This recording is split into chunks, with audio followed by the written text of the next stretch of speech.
you eat protein. So I'm very happy. I'd like to embrace you. I really love you as a human being. Talagang mahal ko kayo. At every time na may nabasa ako, minsan alam ng mga aide ko, yung mga pulis na babae, tinatapon ko yung mga umabot sa akin na briefer. I mean, I see na mayroong casualties, gano'n. Puta na, nasisira ang araw ko.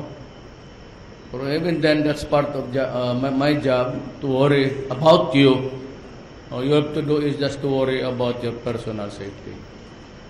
With that, I say, again, that ako believe sa sundalong Pilipino at kaya ko ginagawa lahat para at least you can protect yourself and you will see through in this conflict ng bangs.